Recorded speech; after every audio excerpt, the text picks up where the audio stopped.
Donc, Manon, ça ne vient pas de nulle part, la bipolarité. Il y a des choses avant.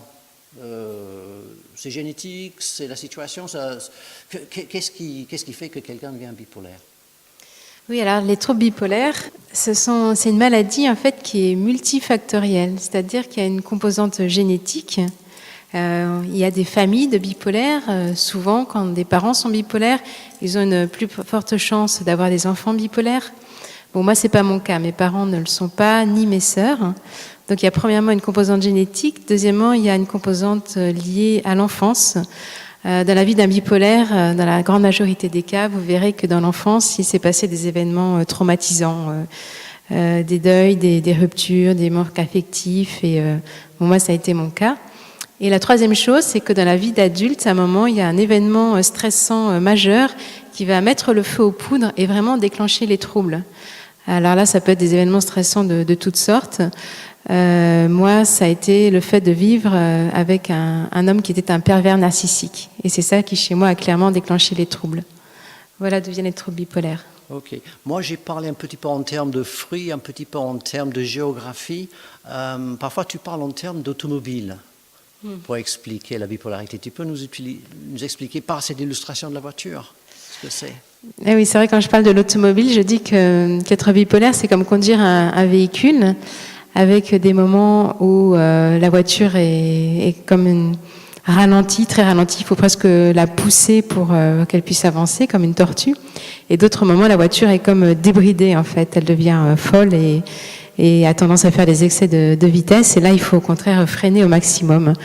Et ben voilà, les troubles bipolaires, c'est ça. C'est être dans des phases très ralenties et des phases beaucoup trop accélérées. Et j'ai envie de dire, est-ce que c'est grave, docteur? Bon, on a des bonnes journées, des mauvaises journées, mais quand on est bipolaire, ça peut aller jusqu'où dans la difficulté? Oui, c'est très grave.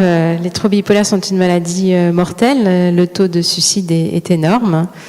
Donc, c'est pas un tabou. Le taux de suicide est de plus de 20% et c'est vraiment énorme, même pour ceux qui ont des traitements médicamenteux. Parce que dans les phases dépressives, la personne n'a plus envie de vivre tellement elle est ralentie, tellement justement dans ses pensées, il n'y a plus de sens à la vie, elle s'en sortira jamais, etc. Donc là, le risque suicidaire est important. Et dans les phases d'exaltation, la personne peut se mettre volontairement en danger, avoir des conduites à risque. Par exemple, moi, lorsque j'avais ces troubles, je me mettais à conduire très dangereusement mon véhicule. Je faisais des excès de vitesse, je grillais les feux rouges. Donc non seulement je mettais ma vie en danger, certes, mais aussi celle des autres. Donc là, le risque mortel est très important, oui. Tu es venu comment ce soir? En voiture. Donc ça va mieux. Ça va très bien. D'accord. Tu parlais de médicaments tout à l'heure. Alors sans parler de toi et les médicaments, est-ce que tu peux nous parler des médicaments disponibles et ce qu'on espère qu'ils vont pouvoir faire dans le cas général? Donc dans un cas général, lorsqu'un médecin suppose que quelqu'un a des troubles bipolaires, il lui prescrit un traitement qu'on appelle thymorégulateur, c'est-à-dire qui régule l'humeur. Et il en existe toute une panoplie. Le plus connu, c'est le lithium, qui est très ancien et très reconnu. Et ce sont des médicaments qu'il faut prendre tous les jours et souvent toute la vie. Et les médecins les associent souvent avec d'autres médicaments, des antidépresseurs ou des anxiolytiques ou des somnifères parce qu'il y a des problèmes de sommeil. Donc oui, il y a toute une panoplie pharmaceutique pour les bipolaires, oui. Donc le but, c'est au lieu de faire ça, de faire en sorte avec les médicaments qu'on fasse un petit peu plus ça. C'est un peu ça l'idée? Oui, voilà, c'est ça. On n'arrive pas à faire ça avec les médicaments, si? Non, mais même dans la vie de tout un chacun qui n'est pas bipolaire, c'est jamais tout plein. Il y a toujours des émotions, des jours, comme tu disais, plus ou moins bons. Donc on ne peut jamais complètement lisser. Et heureusement, la vie n'est jamais complètement plate, non. Ok, donc merci pour cet aperçu que tu aurais pu donner simplement en faisant des lectures. Mais on t'a invité parce que tu as fait plus que la lecture, tu as aussi fait de l'écriture, en parlant de tes livres tout à l'heure. Mais tu viens nous parler de ça parce que tu l'as visité, le moins qu'on puisse dire. Et donc là, Manon va parler un petit peu d'elle. Et je veux juste saluer le courage de Manon qui vient, qui dit des choses comme ça sur elle-même devant les gens qu'elle ne connaît pas bien. Il fallait un certain courage pour ça, donc un grand merci pour ça. comme je disais tout à l'heure, il y a des gens qui sont bipolaires ou qui étaient bipolaires avant que le mot ne soit inventé. Mais une fois que le mot était là, tout le monde ne se reconnaît pas bipolaire tout de suite. Donc, pour parler de Molière, notre bipolaire de base, Monsieur Jourdain parlait de la prose, sans le savoir. Toi, tu étais bipolaire sans qu'on te dise, toi, tu es bipolaire. Qu'est-ce qui a mis la puce sur l'oreille? Quelles étaient les choses au début de la vie adulte, face à une vie d'adulte normale, qui te faisait penser qu'il y avait un truc qui ne tournait pas rond? Oui, alors très souvent, en fait, il faut en moyenne 7 ans, 7 longues années entre le début des troubles et le diagnostic. Donc ça fait 7 années de la vie, très souvent chaotique et perdue, plus ou moins. Donc moi, ça a été exactement le cas. Mais c'est avec le recul où je me suis rendu compte que, à partir de mais j'avais 27 ans à peu près, donc j'avais vécu des gros traumatismes en vivant, en étant mariée avec un homme qui était très destructeur. Et suite à ça, je me suis pas rendu compte, mais j'ai eu des périodes d'exaltation. Au début, c'était un petit peu léger, mais quand même, j'étais très convaincue et convaincante. Et dans ces cas-là, j'arrivais à passer des entretiens d'embauche et je me faisais embaucher pour des postes qui étaient un peu démesurés par rapport à mes capacités. Donc, excuse-moi, ta formation, c'est quoi? De base, je suis ingénieure en agronomie. Alors dans ces phases où j'étais un petit peu euphorique, je me faisais embaucher. Et malheureusement, ce qui se passait, c'est que très rapidement, je me rendais compte de l'ampleur de la tâche. Je me disais, mais je suis pas à la hauteur, c'est pas possible, je vais pas pouvoir gérer. Je commençais à angoisser très fortement. Et suite à ces angoisses, je rompais la période d'essai. Et ensuite, c'était une période dramatique qui s'en suivait, une période de dépression profonde et sévère qui pouvait durer parfois 1 an. Et spontanément, ensuite, ça repartait. Donc j'étais à nouveau dans une période euphorique où tout allait bien, où je me faisais embaucher pour des postes démesurés, j'angoissais, je démissionnais et à nouveau dépression. Mais le souci, c'est que ça s'est reproduit pendant 7 ans, ça s'est reproduit presque tous les ans, de façon chronique. Je commençais à aller voir des médecins à cette époque, mais c'était surtout dans les périodes de dépression. Et comme ils oubliaient de me demander ce que j'avais fait entre deux dépressions, ces périodes où j'avais retrouvé du travail, etc., ben, ils me disaient juste que j'étais dépressive. Mais moi, je savais bien que c'était pas ça. Je savais bien qu'il y avait autre chose. Et finalement, ce qui m'a le plus alertée, c'est cette fameuse conduite automobile dangereuse. Et un soir, une nuit, j'ai fait mes propres recherches sur Internet. J'ai essayé de recouper tous les facteurs, tout ce que j'avais vécu. Et c'est là où j'ai découvert sur Internet trouble bipolaire. Et je savais pas ce que c'était. Et bien sûr, après, les médecins ont confirmé le diagnostic. Alors, il y a exaltation et dépression, mais il y a toutes sortes d'autres choses à associer. Dans ton cas, en tout cas, dans ton livre, tu parles de quelque chose qu'on appelle TOC, que tu expliqueras dans un instant. Il est question de problèmes alimentaires, de kleptomanie, toutes sortes de choses qu'une fille bien ne fait pas. Et oui, c'est vrai qu'un des critères de maladie, c'est que je ne me reconnaissais pas. C'est-à-dire qu'avant, j'étais très bien. Et après, je suis devenue bizarre, différente, étrangère. Et c'est ça qui doit alerter. Si vous connaissez des gens dans votre entourage qui ont un certain comportement, du jour au lendemain, vous le reconnaissez plus. Vous dites, mais c'est pas lui, c'est pas elle, c'est pas possible. Là, c'est vraiment un signe qui doit alerter. Et moi, c'est ce qui s'est passé. Et malheureusement, les troubles bipolaires, il y a souvent ce qu'on appelle des comorbidités, c'est-à-dire des maladies associées. Et moi, ça a été le cas. Comme si les troubles bipolaires, ça suffisait pas. J'ai développé des TOC, donc c'est des troubles obsessionnels compulsifs, et ce sont des manifestations d'angoisse très fortes. Des TOC, ça m'obligeait à vérifier sans arrêt que les portes étaient fermées, à compter. J'avais des TOC par rapport à l'hygiène, par rapport au rangement. J'étais jamais satisfaite de la façon dont je rangeais les objets. Il fallait que tout soit parfaitement aligné, symétrique. Je supportais pas la moindre petite miette par terre, j'étais tout le temps en train de frotter par terre, etc. Donc ça, c'était les TOC. Et malheureusement, je suis tombée aussi suite à une grosse déception parce que j'ai, à un moment, dans une phase un petit peu exaltée, j'étais partie dans un éco-village et je voulais reprendre un gîte, faire chambre d'hôte, table d'hôte. Ça, c'était une des idées qui m'était venue dans une période un peu exaltée. Et ça n'a pas fonctionné parce que la tâche était démesurée par rapport à mes capacités et mes compétences. Et quand je suis revenue chez moi, quand j'ai arrêté ce projet, finalement, j'étais tellement déçue que je voulais arrêter de vivre. Et pour arrêter de vivre, j'avais décidé d'arrêter de manger. Donc, je suis tombée dans les troubles alimentaires sans savoir ce que c'était que l'anorexie. j'ai découvert que ça aussi, c'était une vraie maladie dont je suis sortie aussi. Oui. D'accord. Donc, un trouble alimentaire dans le sens de te priver de nourriture. Mais il y a d'autres possibilités de problèmes alimentaires. Oui, c'était l'anorexie, mais combinée à la boulimie. Les deux ont alterné et ça a été très long d'en sortir. Et aussi un autre trouble qui est très peu connu et dont très peu de gens parlent, tellement c'est honteux et tellement ça nous met, lorsqu'on a des convictions morales et chrétiennes, même dans toutes les religions, on dit que voler est très mal. Eh bien, il y a une vraie maladie qui s'appelle la kleptomanie qui pousse à commettre des vols, c'est-à-dire à subtiliser des objets qui ne nous appartiennent pas, même dans des lieux publics. Et moi, c'était dans les phases où j'étais exaltée. En fait, je me mettais inconsciemment, consciemment, je ne sais pas, en danger en volant des objets.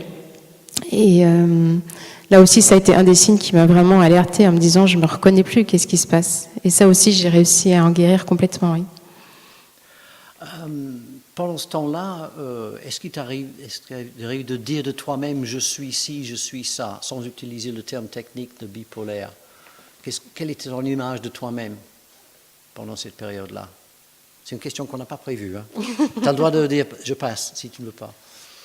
Ah non, j'avais une image extrêmement dévalorisée de moi-même, extrêmement dévalorisée, et je me disais surtout, j'avais peur de moi, j'avais peur de mes comportements, j'avais peur de ne plus me reconnaître dans mes actes. Je me disais, je suis folle, je perds la raison, je m'en sortirai jamais, ça va de mal en pis, j'accumule tous les troubles psychologiques, au secours. Jusqu'à ce que le diagnostic soit posé, ça m'a un petit peu rassurée déjà de mettre un mot sur les troubles pour pouvoir comprendre comment ça fonctionne et surtout comprendre comment en guérir. Alors, tu parles de diagnostic. Tu as fait tes recherches sur Internet, lecture sur les bouquins sur papier ou sur ton Internet? D'abord sur Internet pour trouver le mot trouble bipolaire et ensuite beaucoup de livres. Et un praticien? Oui, ensuite, oui, j'ai été voir plusieurs médecins pour avoir un diagnostic confirmé, oui. Et qu'est-ce qui est arrivé quand quelqu'un dit, mademoiselle, vous êtes bipolaire? Moi, Qu'est-ce que tu as fait Qu'est-ce qui s'est passé autour de ce diagnostic pour toi dans ta tête, dans ta pratique, dans ces consignes du médecin? Eh bien, pour moi, ça a confirmé quelque chose que je pensais très fortement. Donc, ça m'a confirmé dans le fait que j'avais eu moi-même, que j'avais été très lucide sur ce que j'avais. D'autre part, je me suis dit, c'est une maladie, est-ce que ça se soigne? Ça m'a permis de me rendre compte qu'il y avait des groupes animés par des médecins de psychoéducation. C'est-à-dire, c'est des groupes où ils nous apprennent comment gérer la maladie. Donc, ils nous parlent évidemment beaucoup des médicaments, mais ils nous parlent aussi de l'hygiène de vie qu'il faut avoir par rapport, évidemment, à pas consommer de drogue ou d'alcool qui sont d'autant plus néfastes lorsqu'on a les moindres fragilités psychologiques. Et puis nous a entraîné aussi à avoir un diagramme de l'humeur, une sorte de diagramme qu'on remplit tous les jours. Je continue à le faire pour me surveiller et coter l'humeur, voir si elle est plus 1, plus 3 ou si elle est trop haute ou trop basse pour pouvoir mettre en place des stratégies pour pouvoir intervenir assez rapidement avant qu'il soit trop tard. Et dans mon esprit, quand j'en ai parlé ensuite à mon entourage, ça a été le choc, parce que c'est quand même une maladie psychiatrique, donc ce n'est pas rien, une maladie très handicapante. Et à cause de ça, j'étais passée d'ingénieur, donc j'avais des très bons travaux de cadre au début, très bien payés. Et à cause de ça, j'ai été en désinsertion professionnelle. Je suis passée aux ACDIC, au RMI, donc en dessous du seuil de pauvreté, et ensuite j'ai eu l'allocation handicapée. Donc il y a tout un travail aussi à faire pour accepter ce terme de handicap. C'est un mot qui était gênant pour toi? Non, ça correspondait à une réalité, parce que si on voit ce que c'est que le handicap, en fait, c'est défini comme le fait d'être limité dans ses activités, autant professionnelles que personnelles, à cause de la perte de certaines capacités de façon durable et importante. En gros, c'est ça la définition. Et ça correspond parfaitement à ma réalité. Donc je me suis dit, oui, c'est un handicap. D'accord. Tu as parlé de médicaments qui essaient de réguler et de donner une plus grande stabilité. Quel a été l'effet de ces médicaments sur toi? Eh bien, il se trouve que depuis que je suis toute petite, je suis très, très sensible aux médicaments, à tout ce qui est chimique. Je réagis très violemment. Les moindres vaccins, quand j'étais petite, me donnaient des états de maladie assez importants. Et donc, quand il a été question de traitement, et d'autant plus de prendre tous les jours, voilà, sur le long terme, moi, j'ai eu toujours beaucoup d'effets secondaires et aucune amélioration. C'est vrai que les médecins ont donné aussi des fortes doses et des combinaisons qui ne me convenaient pas du tout. Et donc, au bout d'un certain temps, j'ai compris qu'il fallait que je me débrouille sans médicaments. Et c'est ce que je fais aujourd'hui. Je prends absolument rien, ce qui est tout à fait rarissime. D'après les médecins, c'est très dangereux, mais je vois pas comment faire autrement. J'allais demander ce que ton médecin a dit quand tu as dit je ne supporte pas ces médicaments. Quelle était sa réaction? Bon, au début, il pensait que c'était psychologique, que voilà, c'était dans ma tête, que c'est parce que je voulais pas les accepter. Et puis au bout d'un certain temps, ils ont dit que c'était très risqué. En effet, c'est vrai, c'est très risqué. Mais comme ils ont compris avec le long terme que j'arrivais bien à me contrôler, c'est quelque chose qui est accepté, mais qui n'est pas conseillé du tout, non. Accepté, pas conseillé. Oui. D'accord, ok.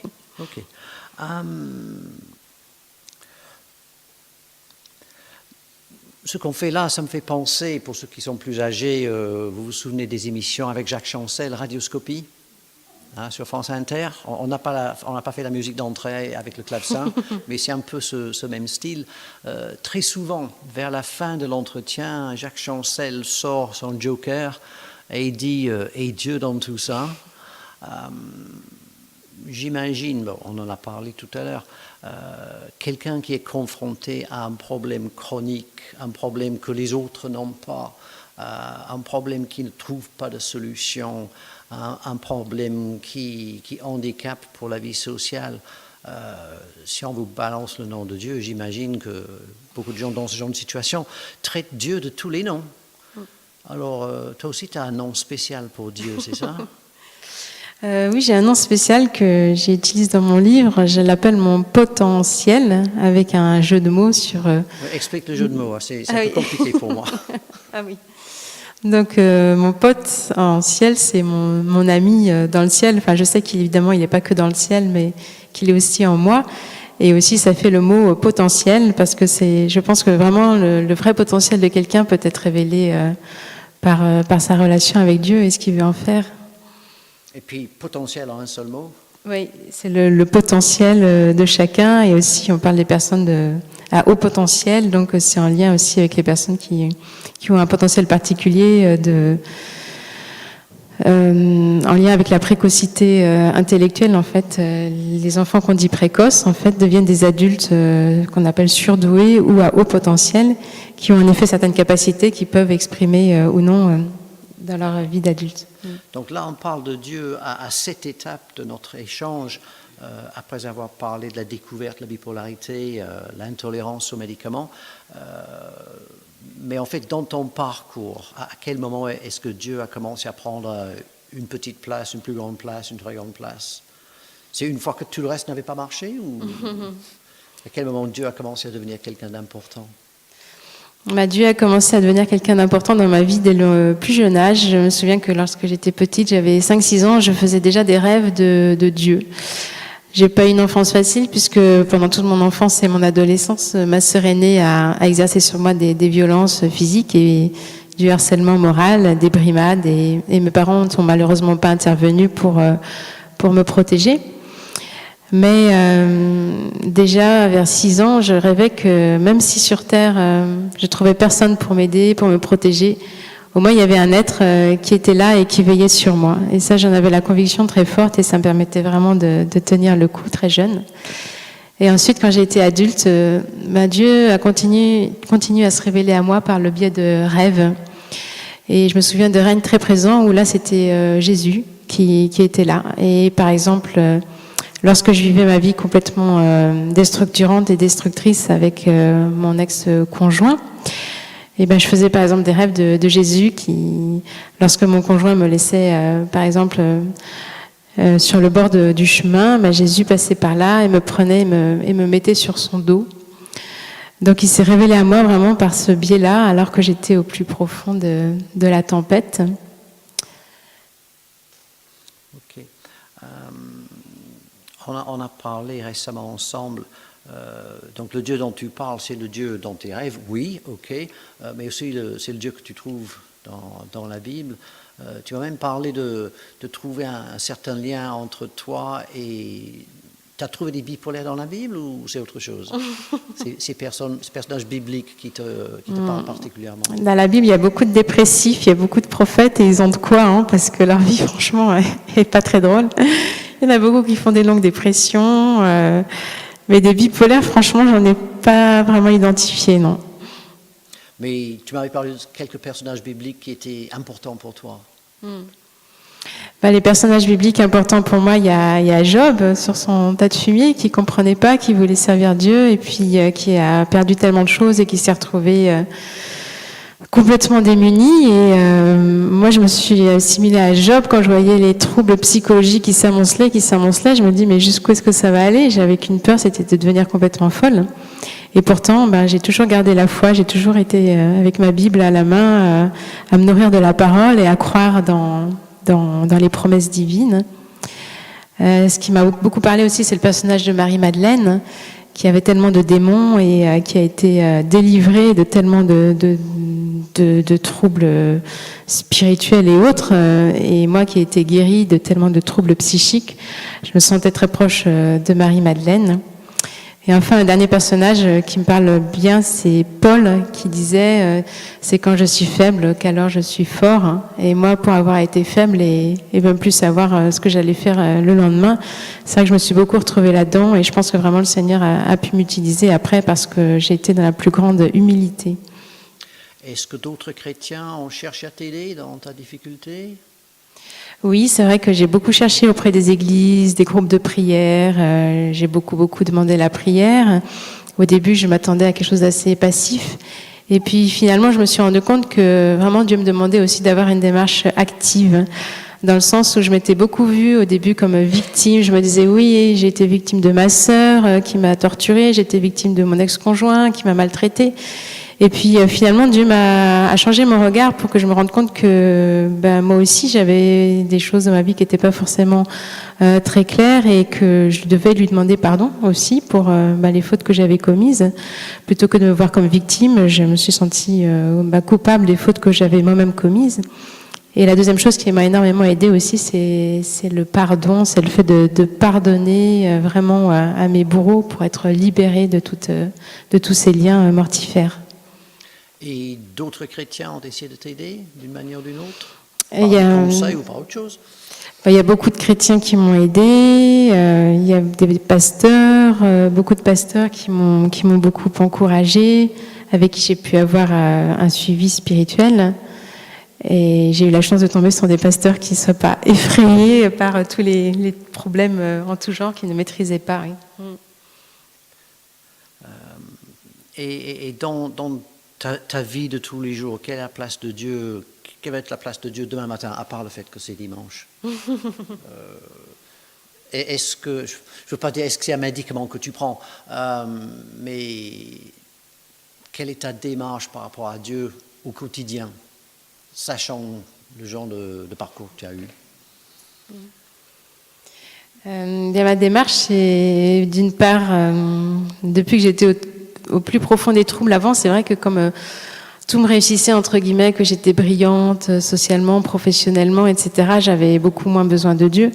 Et à partir du moment où j'ai commencé à dégringoler, si je puis dire, je me suis beaucoup plus appuyée sur lui et vraiment tous les jours, ma démarche était, même le matin quand je me levais et que je savais pas du tout ce que j'allais faire de ma journée, j'avais parfois aucun projet, je lui disais vraiment, Seigneur, je te remets ma journée, fais-en ce que tu souhaites, même s'il n'y a pas grand-chose dans cette journée, comment il y a quelque chose de positif, que tu puisses m'utiliser, même par une parole, par un geste encourageant. Et j'étais en effet étonnée comment Dieu répondait à mes prières et comment même moi, alors que j'étais très mal, j'étais capable d'encourager d'autres personnes. Donc c'est ça, ma journée, c'est de demander à Dieu d'être un instrument dans ses mains. D'accord. C'est une question qui me vient, donc c'est pas prévu. On fait parfois de l'improvisation ce soir, le scénario n'est pas écrit à l'avance, mais quand tu parlais de psychoéducation, tu n'as pas parlé beaucoup de ça, tu vas peut-être aller plus loin en expliquant ce que c'est que la psychoéducation, mais je me pose la question s'il n'y a pas un lien entre psychoéducation et marche avec Dieu. si les deux choses se rejoignent quelque part dans la façon de se regarder soi-même dans une journée normale. Est-ce que tu peux parler un petit peu plus de psychoéducation et essayer de voir avec nous s'il y a un élément de ça qui est lié à ta foi? Tu vois où je veux venir? Parle de psychoéducation déjà. Oui. Ça sera clair. La psychoéducation, ce sont des techniques qui ont été mises au point par des soignants. Donc en général, il y a des psychiatres et des psychologues qui interviennent face à un groupe de patients. Et c'est valable pour différentes maladies. Donc ça existe pour les troubles bipolaires, mais je crois qu'à la base, ça a été inventé peut-être pour les diabétiques ou des choses comme ça, pour leur apprendre comment est-ce qu'ils doivent gérer leur alimentation et leur traitement à l'insuline. Eh bien nous, c'est un petit peu pareil. C'était un médecin et des psychologues qui, par des jeux de rôle, etc., nous expliquaient mieux ce que c'était que la maladie et comment est-ce qu'on pouvait essayer d'avoir un contrôle dessus, en s'observant, en évitant certaines choses, en privilégiant d'autres. C'est ça la psychoéducation. Et puis les médicaments aussi, bien sûr. Oui. Et ton tableau de la journée, ça en fait partie ou c'est autre chose? Le tableau de la journée avec le diagramme de l'humeur, ça en fait partie, oui, tout à fait. Et quelqu'un, n'importe qui a ce diagramme de la journée, se le dit à lui-même, tiens, je suis là aujourd'hui. Tu le dis juste à toi-même quand tu fais ton diagramme du matin ou tu le dis au Seigneur? Tu vois, c'est ça les liens. Oui, Je me demande si Dieu lit le diagramme avec toi. Ah oui, d'accord, oui. Oui, c'est vrai que le diagramme, je le remplis en partie le matin parce que le sommeil aussi, c'est très important. Donc, je note toujours des éléments par rapport au nombre d'heures que j'ai dormi. Et surtout le soir, je fais le bilan de la journée pour dire quelle a été l'humeur, haute ou basse, trop haute, trop basse. Et aussi, je marque quelques événements majeurs parce qu'il faut que je puisse faire le lien après en me disant, tiens, il y a eu tel événement et peu de temps après, il y a eu une crise. Et c'est vrai que ça fait le parallèle avec Dieu. Le soir aussi, je fais le bilan de la journée par rapport à Dieu et je me dis qu'est-ce que j'ai fait aujourd'hui? Est-ce que j'ai fait des choses qui t'ont plu ou non? Et c'est peut-être ça aussi, en fait, le diagramme qu'on peut faire d'un point de vue N'importe quel pasteur aimerait pousser les gens de son église à vivre leur journée un peu comme ça, en disant, voilà, Seigneur, où j'en suis, voilà ce que j'ai fait aujourd'hui, tiens, qu'est-ce que tu penses de ça? Donc, tu me donnes l'occasion de dire des choses que j'aimerais dire parfois le dimanche matin. Pour être plus pointu sur le lien entre une démarche de chrétienne et ton parcours, pour tous les chrétiens, la victoire de Jésus sur la mort est d'une importance cruciale. Pour toi qui as été proche de vouloir la mort, comment tu réagis à la victoire de Jésus sur la mort? Moi, ce qui m'a vraiment fait réfléchir, c'est lorsque les psychiatres ont confirmé le diagnostic et qui m'ont dit, vous savez, le risque suicidaire est énorme, si vous ne prenez pas des médicaments, il y en a qui m'ont dit que pratiquement j'étais condamnée, quoi. Et c'est là où, quand je suis rentrée chez moi, j'ai vraiment voulu briser ces paroles, quoi, au nom de Jésus. J'ai dit, non, moi je pense pas que ma vie soit finie parce que je prends pas de médicaments, que j'ai une maladie incurable. J'ai vraiment dit à Dieu que pour lui, il est au-dessus de tout ça et que les maladies incurables pour lui n'en sont pas. Et j'ai oublié tout. En fait, tu étais bien cassé. J'étais vraiment bien cassée, oui. Ah oui, c'est par rapport à la mort. Donc oui, pour moi, voilà, c'est... Le Christ est capable vraiment de venir, même dans les maladies les plus mortelles, dans les cas les plus désespérés, dans les situations les plus intricables, là où il n'y a plus d'espoir. C'est sûr que Dieu a toute sa place et d'autant plus sa place que la situation est désespérée. Oui. Oui. Tu parles dans ton livre d'un autre objet, enfin un objet cassé, les tasses chez les Chinois. Est-ce que tu peux prendre le temps pour nous aider à entrer dans ce que c'est que les tasses chinoises qui sont cassées? Ah oui. C'est vrai qu'en Chine, autrefois, les Chinois fabriquaient des tasses en porcelaine. Et ces tasses, ils arrivaient qu'elles se cassent. Et lorsque les tasses se cassaient, ils les recollaient, non pas avec de la colle comme nous, mais avec de l'or fin et pur. Et de sorte qu'en fait, plus une tasse était cassée, et plus elle était recollée avec de l'or, et plus elle prenait de la valeur. Et donc, il y a des riches collectionneurs qui ont cherché ces tasses-là, et parce que en fait, les tasses cassées et recollées avaient une valeur inestimable.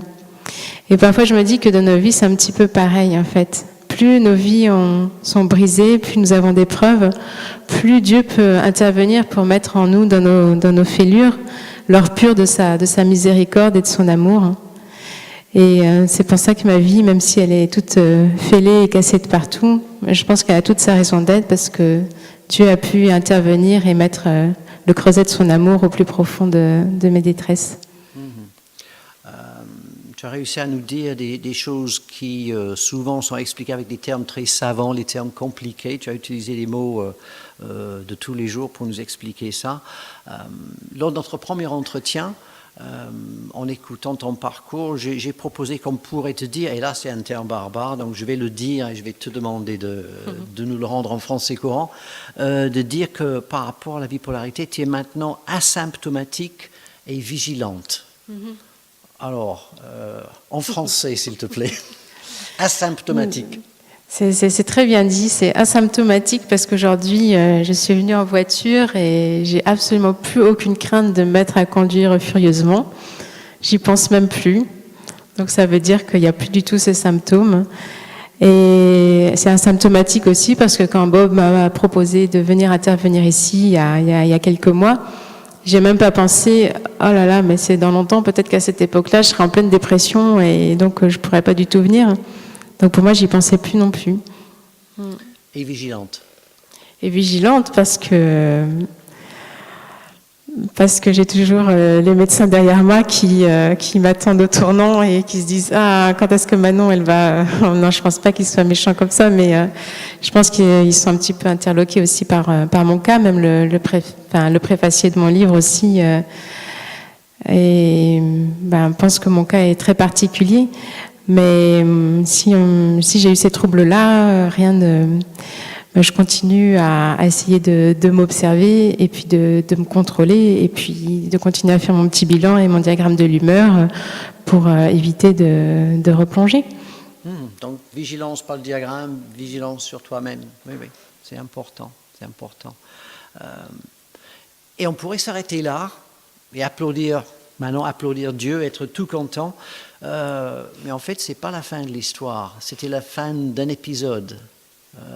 Parce que, si je comprends bien, une fois que tu as l'impression, ouf, on a tourné la page, on avait une autre page, où tu ne comprenais pas très bien ce qui était écrit dessus, initialement. Tu peux nous parler un petit peu de ça?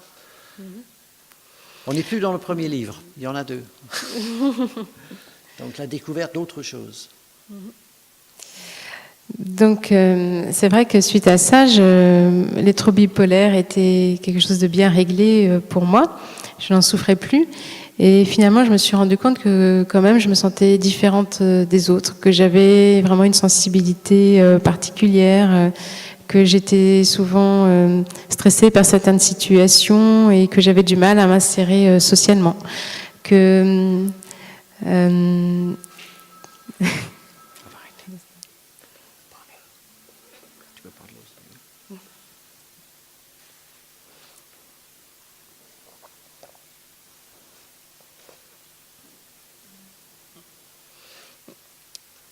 Et donc, j'ai continué à faire des recherches sur moi-même et je me suis rendu compte que j'avais fait un jeu de mots avec Dieu en lui parlant de potentiel.